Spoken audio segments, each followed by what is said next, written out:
when people ask me this question, typically I go down this whole life journey of like, I was born in India. I grew up there till I was 2. I moved to the UK.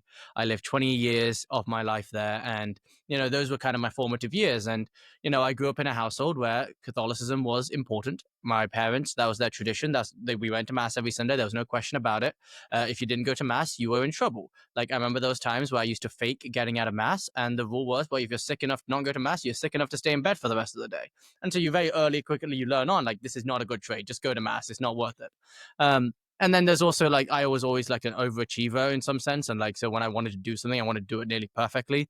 And so when after my first communion, my parents said, go altar serve, I was like, I will be the greatest altar server known to mankind. And so like, I was doing things and like learning things and I was good at what I did. But during all of this, Catholicism was just one of those things that you did. It wasn't one of those things that I lived by per se. And I think that really changed with the introduction of my brother. It's not like he was born after me. My brother's 8 years older than me. But his was an example that I really cared about because he always looked after me from a young age. I remember those times when like my parents aren't in the house and he's sitting there helping me do my homework. There's times when I remember like I was crying my eyes out because I wanted to go watch the new James Bond film and he was going with his friends who he's like 16, 17 and I'm like 9.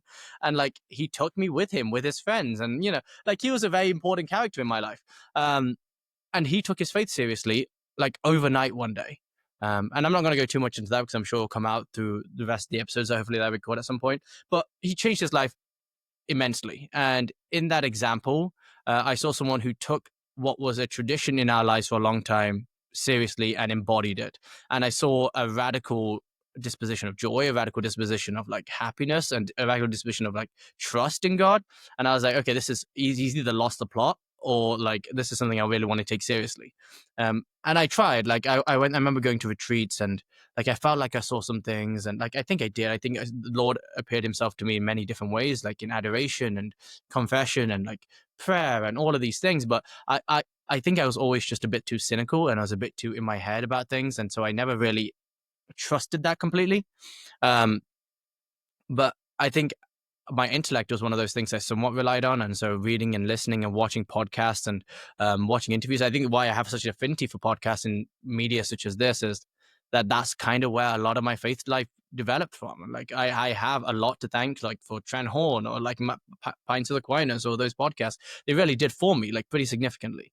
And in the midst of this, my mom, who has been, I can't believe I said mom, my mom, so who American. has been I know I have become so American. This is what you've done to me. I'm so sorry. Yeah, my mom has always been a rock solid example of someone who just trusts in the Lord. Slightly emotional at times, but I apologize, mother, if you hear me say that. But like as a whole, like a phenomenal human being who was very generous. And even my dad, who was, he had his struggles and he's like come on the other side of those now, and I'm very grateful for that. Was a man who, if nothing else, was like a stable presence. He was there, always has deficiencies, and so does every human being, but he was there and he cared, especially about me in a unique way. And I'm very grateful for that too. But in the midst of all this, when my brother changed his life, I said, okay, I'm going to take this seriously. And my faith and my reading and like led me to this point where I take it seriously, to the point where I was really convinced of like one of those, I think it's Blaise Pascal who said it, where he was like, no, I think it was C.S. Lewis. Nope, it was one of those human beings who are very important, you should read. But whoever it was, they said like, faith is either of utmost importance or is of no importance. There is no median importance in this. Like God is either real or he's not. And if he's real, this is the most important thing in your life. And I was convinced he was real. And so if that was the case, then I should live my life according to it being the most important thing. And so I changed my degree. I was going to go to law school. I changed that to taking a theology degree. I've always wanted to come to the States because my brother also moved to the States. And so when I got into the program called ECHO at the University of Notre Dame, that's kind of how it got me over here. And eventually, obviously, I met you, which was always great. Getting married is always fun. I guess we'll find out. Yeah. Well, we don't know yet, but assuming that it's going to be good. Yeah, it led me to here. But I guess the reason this podcast started, for this long-winded answer of my entire life, I guess I kind of reason why this podcast was, as part of my ECHO Masters, I did a podcast on masculinity, and I really enjoyed it, and I really enjoyed talking through things. And I also have this affinity, because I said, of things that formated me in my own life, to kind of offer at least a perspective of someone who is a young Catholic struggling through a culture where it's not as fun to be Catholic as it could be. And that's maybe not the most eloquent way of putting it. The more eloquent way is like, I think is Dr. John Kabat-Zinn. I think he was quoting someone, or maybe not, maybe it was him because he's pretty smart, so maybe it was him. He said, like, we could, like, it is, I don't know, I'm paraphrasing, but his desire was to create a society where it was easier to be a saint than it was to be a sinner. A society where it's easier to choose good rather than to choose evil. And I think that society is real and it's plausible. Now, it's not heaven. I'm never going to say everything will be perfect, but I will say we could reorient society in a way and culture in a way where, like, our children, like our children's children and children coming up could have lives that are easier and more oriented towards virtue.